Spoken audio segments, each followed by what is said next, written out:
Conseil constitutionnel, j'ai dit tout à l'heure à ma première prise de parole combien j'étais honoré de reprendre la parole devant vous dans cette procédure contentieuse préélectorale.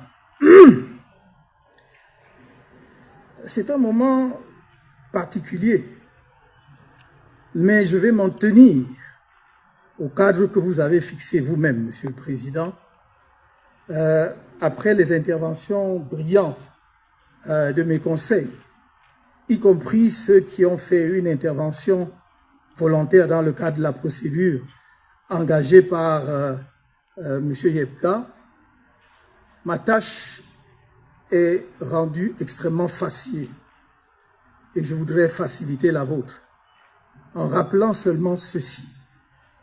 Lorsque un citoyen camerounais est appelé à faire acte de candidature dans une opération électorale, il vérifie, en l'occurrence, s'agissant de l'élection présidentielle, si la formation politique qui présente sa candidature réunit les exigences fixées par la loi.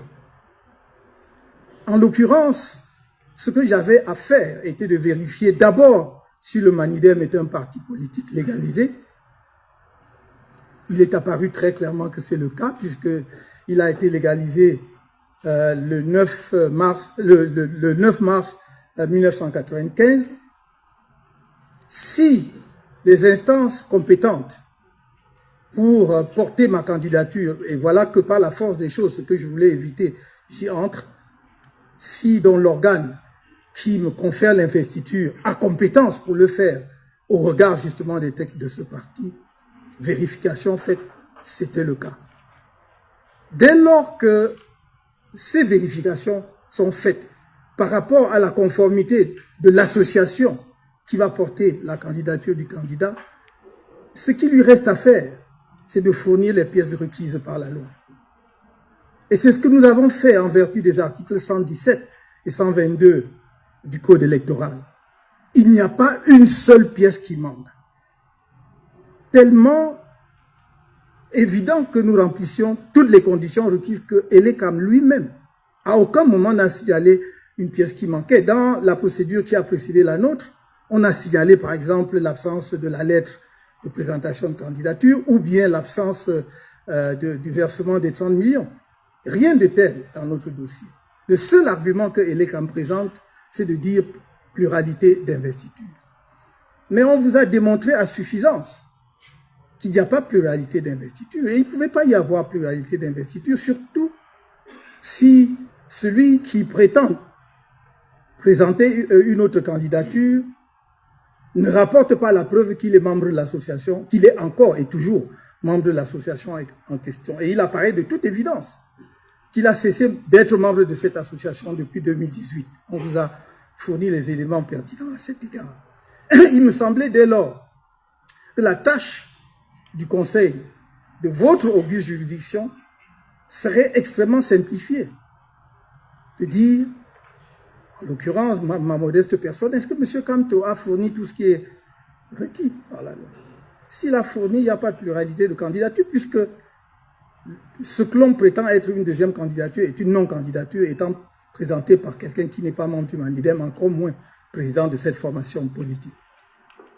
Il me semble dans ces conditions, le problème étant ainsi posé, extrêmement simplifié, votre Conseil, dans son infinie sagesse, comme vous l'avez fait tout à l'heure sur la question de la jonction de procédure, doit pouvoir reconsidérer l'argumentaire présenté par l'honorable rapporteur de votre auguste juridiction à la lumière des débats. Nous ne devons pas, vous ne devez pas, Monsieur le Président, honorable membre du Conseil constitutionnel, donner l'impression que les débats, c'est pour le décor. Qu'en fait, votre décision est gravée dans le marbre et quel que soit ce qu'on peut dire pendant des heures ici, lors des plaidoiries devant vous, ça ne sert à rien. Il me semble que c'est pour vous éclairer davantage votre lanterne pour que votre décision soit la meilleure possible. Je ne vais pas ici, ça n'est pas le lieu, ça n'est ni le lieu ni l'occasion nous lancer dans d'autres considérations qui ne sont pas proprement et exclusivement juridiques. En disant ce que je viens de dire, vous devez simplement, Monsieur le Président, conclure que c'est à tort que Elekam a rejeté le dossier de candidature de M. Kanto puisqu'il satisfait à toutes les exigences prévues aux articles 117 et 122 du Code électoral. Et en le disant, justice sera rendue. Je n'ai pas de doute que vous saurez le faire. Je n'ai pas ici besoin, encore une fois, je l'avais dit une fois, de rappeler l'estime que j'ai pour les uns et les autres parce qu'il se trouve que je connais. Un certain nombre de membres du Conseil constitutionnel et je pense que vous saurez dire ce qui est le cas pour la justice, pour le droit et pour la République. Je vous remercie. Comment tu peux aussi regarder une vidéo sans t'abonner? Abonne-toi! Surtout clique sur la cloche de notification. Ça, c'est la page de Buzz. Si tu veux être au courant des buzz et toutes les actualités au 237, abonne-toi et clique sur la cloche de notification. Partage aussi pour m'encourager. Surtout, si tu as quelque chose à dire, papa, lâche un commentaire.